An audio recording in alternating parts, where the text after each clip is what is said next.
Hello, everybody. Here's my lecture today on disabilities. I have both invisible and visible disabilities. That includes lipedema, as you see in the picture. It's considered a rare fat disorder. Made me supersize. Some of you have heard me talk about it a bit. It's not an easy one to deal with, as you can see in the picture. Here's another picture from a lipedema support group that talks about supporting ourselves and having positive self-talk, which is necessary with an illness like lipedema. And here's Marilyn Juan, who's a fat activist, talking against stereotypes and prejudice towards fat people. And especially, this can be pretty hard on those who have health problems like lipedema. I have a lot of autoimmune disorders that can happen to people with high stage lipedema. I deal with a variety of autoimmune problems, lung and hormonal problems too. I lost most of my hearing from Meniere's, which I've had for over 20 years. People with disabilities often struggle to fit in and make friends. You face rejection. Some people can get some rejection from their family. I dealt with that with relatives I used to have. Health problems are seen as weakness in too many circles. It's not right. And here, people have physical barriers too they got to deal with in the wheelchairs. I'm in a walker, so I got to deal with some of this. I can do a few stairs, but I can't do whole flights. And in the cartoon, they're saying to Bill, "Sorry, Bill, we'll try to get a ramp for those stairs before our next dinner party. Need more potatoes?" So that can be something disabled people face, especially people with mobility problems. And the one thing in American society that can be hard, disability can sidetrack or stall careers. I had an art education bachelor's. I was in art education where I was an art teacher for 3 to 4 years at a juvenile home. I was a residential counselor. I tried becoming a paralegal as I was getting sick because I thought it'd be less physically taxing. And I wasn't able to do that, but I did enjoy the time I got to be in the school. But one thing about American society is everything is on achievement and production and what have you done with your life. One thing that's important is I've focused on trying to do what I can, and I see some things I've done in life as worthwhile, like my volunteer work in past blogging, moderating support groups, art projects, and involvement with other causes. Those things are important too. But even if someone doesn't have the energy or they've aged out of more activities, whether being disabled, they're still a worthwhile person today, no matter what they do. So that's important as well.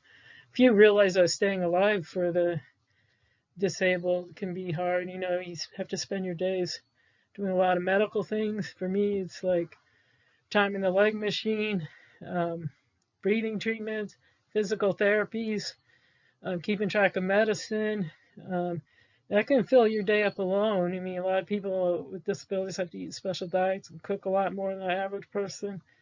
So I struggle with fatigue too, which can bring me good and bad days. And time often goes very fast for me, which is something that I know is different, especially being inside every day from COVID, and I don't have all those other activities. Disability Network was a group I joined locally around 6 to 8 years ago. I started going to their groups, and they had lunches and seminars, and it's been a pretty important group. I'll be mentioning more of them. Another group I belong to is NAFA, National Association to Advance Fat Acceptance, and I've also found online friends in the Asperger's and lipedema communities. I actually have a group of friends who are on the autistic spectrum that I've been talking to online since 1999. And we have our own private group on Facebook, all 11 of us. So some of those people are some of my closest online friends. Disability Network taught me a great deal about the history of disability rights and heroes like Julie Heumann and Edward Roberts, and the 504 sit-in the 1970s, which was like a precursor to ADA, and where they're fighting for public access to buildings. Being Human is a book that I also have recently read, and she's a very encouraging activist, and she's still out there. I was actually in a book club with her when she was talking about her book on Zoom, so I got to say hello before in person, so that was kind of interesting. I went to a disability and media seminar where we talked about the changes needed and how disabled people are pictured in movies and TV. Too often as broken people, or where the disability is the focus, or they're the villains. Even Darth Vader would be considered a villain who's disabled, as you know, if you know the story from those movies.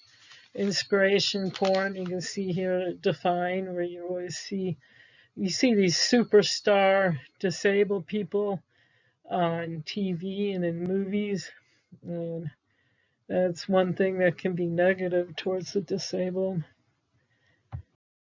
I learned about ableism too, where it's a set of all the practices and beliefs that assign inferior value to people with a variety of disabilities. They empowered me to learn how to stand up against ableism in my own life. I make a stand for myself and for others, and that's important. Before I even learned about the concept, I didn't realize how it impacted my life and those of others. Neuroclastic was one of the autism communities I belong to on Facebook, and they've been very supportive. They stand against ableism with people on the autistic spectrum. And one thing I did face when it's happening is in America, like the people that believe in the prosperity gospel and some beliefs in other religions, even the New Age. Think of the book The Secret. They see disability as God's or the divine's punishment for not living right, not staying positive, or not trying hard enough. As horrific as they are, such attitudes do fit the American model of healthcare being a privilege instead of a human right. When you're disabled, too many less enlightened attitudes will focus on fixing you. Many conservative religions teach your main prerogative should be just praying to be healed every day, where you're supposed to wait until you're healed to have a life. They tell you your lack of faith has put you in poor health. And I believe these things do negatively affect disabled people. Too many toxic things in religions. Sometimes they write supernatural checks that can't be cashed, and people find themselves facing some negative things from that. I was UU by 17, and I stayed UU into my 30s. I was even married in the UU Church of Evanston.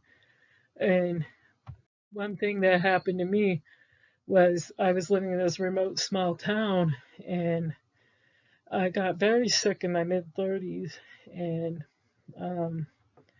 I basically started attending evangelical churches, kind of like seeking answers.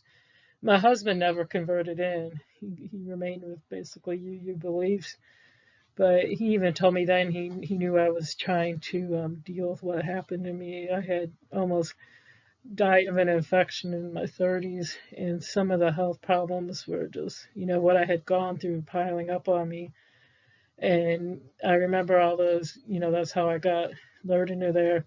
But I was happy after, different experiences. I left the evangelical church behind. I was happy to return to the UU.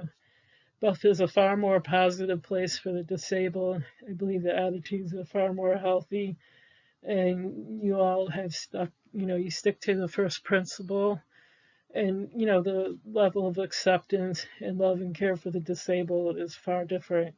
It's for accepting a person as they are today, not waiting until they're fixed. And that was a major change in my life that basically switched things around. One thing I learned about was self-advocacy and disability rights. In all my supportive communities, including Buff, will help me to survive, especially since I've been disabled so long. I mean, I'm into my 50s now, and I've always tried to work on things and keep going. But I could finally celebrate my own uniqueness and own my own story. I didn't have to apologize just for existing, almost like that was the attitude in those former communities, the former religious communities. I mean, disability pride is about empowering ourselves and recognizing what we can contribute without feeling ashamed or silent. It is about owning our story and who we are. Disability pride also says you can and deserve to be part of a community, have access to that community, and be included in the world. You can have those who care and support you, love and support you, and you can use your tools of self-advocacy. Those are all things I learned which made my life a lot better. Thank you.